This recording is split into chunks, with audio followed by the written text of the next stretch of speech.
Today we're actually going to make a very simple pizza dough. Let's be honest, who doesn't love pizza? It's an absolute great recipe to make with friends, with family, with kids, and so simple. So I'm going to show you a couple of little tricks here which takes all the effort out of it, but also great ways in which we can bake it at home, particularly kind of use a domestic oven without the kind of need to buy expensive pizza stones, expensive equipment. So the big thing about this recipe is it does take a little bit of planning, because the dough is actually going to take about 24 hours to ferment. So for example, Friday night's pizza night, just make this on a Thursday. I know it seems a lot of effort, but you're going to see it's so quick and so easy.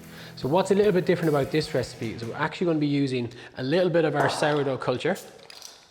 So this is a rye starter, but you could use a white starter culture, no problem at all, whatever you have at home. Great thing about using the sourdough, it just adds a great depth of flavour into your dough. But what's probably a little bit different here is we're actually going to spike the dough with a tiny bit of yeast. Just helps to give it an extra little kick, and also to helps keep our dough lovely and soft. So very simply, we're going to start off with 500 grams of strong flour or bread flour. We're using a good quality white flour here. So we've got 500 grams, and we're simply going to add a teaspoon of salt. Mix that straight in. And then to our dough, we're actually going to add 50 grams of semolina. So it just helps to give a lovely crust to our pizza bases later on. So again, just mix that straight in. So to our 500 grams of flour, we're simply going to add 200 grams of sourdough starter. So this was fed, and you can see it's bubbling away. Fed last night, bubbling away, perfectly ready to go this morning. So then to our dough, we're adding 325 mils of water. So it's quite a soft, wet dough. And then just for a little bit of richness, we're going to add about 50 grams of olive oil. We're literally going to add about 1 gram of fresh yeast. Just give a tiny little spike, add a little flavour. It's going to help keep our dough living soft as well. Now, the great thing about this recipe is it's so easy. Virtually no knead. It's going to bring the whole dough together. So again, if you don't have fresh yeast, dried yeast will work perfectly the same. You're looking at a bare little pinch. Again, just about 1 gram. So just roughly work the dough together just to help kind of incorporate all that kind of loose flour. You don't even have to get your hands in. And that is it.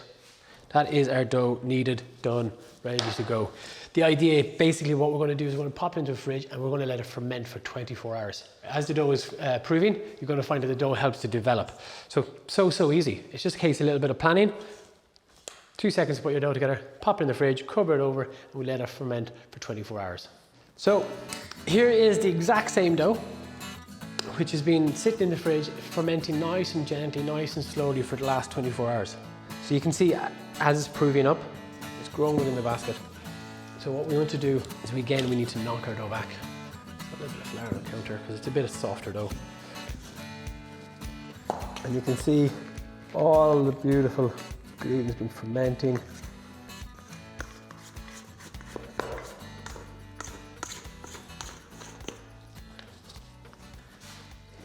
Knocking the air from it. So you'll find just with some very simple shaping, once you bring your dough back together again, you'll actually find you have a beautiful, smooth, perfectly developed dough, which virtually took absolutely no effort to make. Bring your dough together, let it ferment, and let the dough do all the magic. So now we're just going to shape our dough, just for what's going to be used for each of our little pizza bases. So I generally find about 200 grams is a really nice portion for home. So I'm just using a little weighing scales just to help portion the dough, to make sure it's nice and consistent. You can do it by eye if you wish. Although if you're not going to use the portion of dough, you'll probably find that one is this size, one is this size. And then you'll have some people giving out to some people that have one pizza bigger than the others. Very gently bring our dough together, roll into a nice little bowl. So again, when you're rolling, we're kind of using this part of our hand, pushing the dough into the table, making a large circle. Your hand becomes a bit like a claw. If you find the dough a little bit soft or a little bit sticky, don't be afraid to use a little bit of flour. Again, we don't need, not too much, just enough so you can handle and manipulate the dough. Sometimes it's easier just to put a little bit of flour on your hands. Just to stop the dough from drying out. A little bit of semolina. And now again, we're going to let these prove for a little while longer, probably at least an hour to an hour and a half, because what we want, you'll find that the dough at the moment is a little bit tight because it's been worked, it's been kneaded, it's been knocked back. So we want the dough to be lovely relaxed. So then when it comes to shaping later, very, very simple, very, very easy to do. So if you think about it, you've made the dough the night before, you come home in the evening, very quickly portion your dough, roll them around, and we let them prove and ferment. So at this time, great time to get your sauce ready, your toppings, carry on with your life.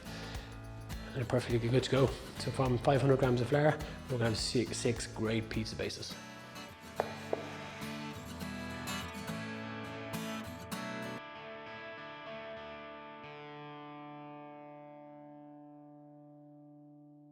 Our dough has been proving nicely for the last hour and a half. It's lovely and relaxed. So when it comes to cooking your pizza dough, particularly at home, make sure you turn your oven up literally to the highest possible setting. Crank it up full. We need that really high, intense heat. And again, you'll often get a lot of places kind of get a pizza stone, which are great if you have it.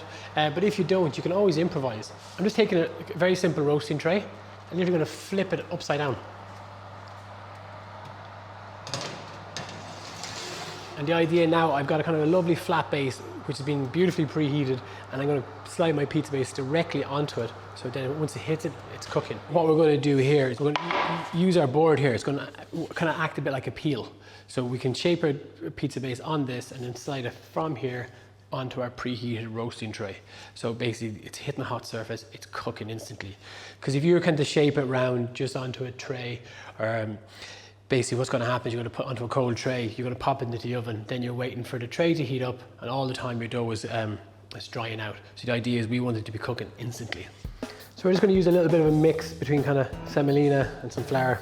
When it comes to moving your dough, again, don't just kind of grab it as a ball, squash it all together. Try retain the natural shape that it's got. Just use our little dough scraper again.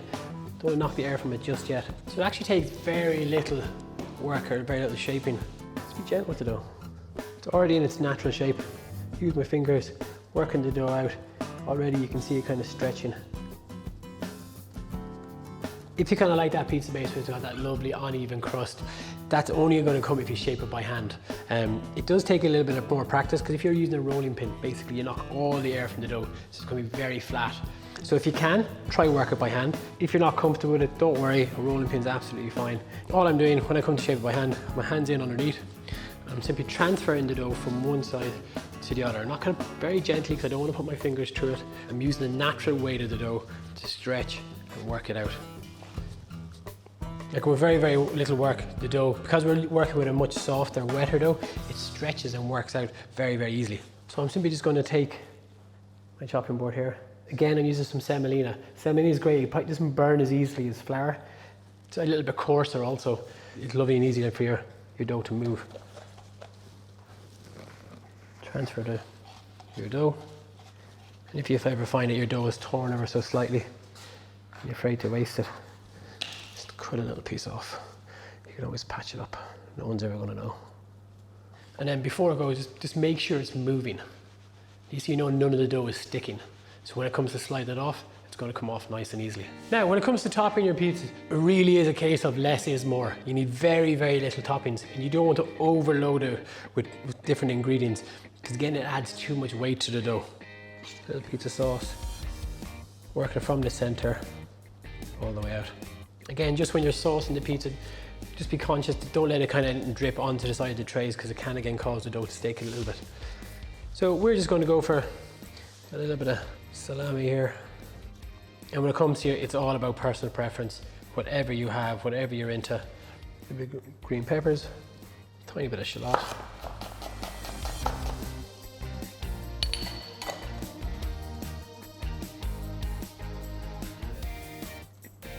A few little green olives, certainly a love or hate thing. I kind of love them. Again, we're just going to use a little bit of buffalo mozzarella. You can use grated, no problem whatsoever. Blue cheese is great, a little bit of Parmesan, goat's cheese. You can really kind of, we're very blessed here in Ireland to have some of the best cheese in the world. And that is kind of it. A crack of pepper. Pinch of salt. And drizzle up all that. So basically, we're just simply using a wooden chopping board. It's going to act as our peel. You can see it's moving. You're in full control. Just work towards the back of the roasting tray. Once the dough starts moving, just pull it straight back. And you're looking at about 4 to 5 minutes of full heat. That is all.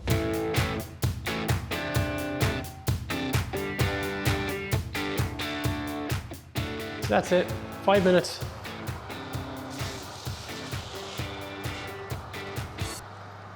And that's all it takes. Just a normal domestic oven, looks absolutely great. You can see that beautiful kind of uneven, lovely bubbly crust. That's exactly what we want.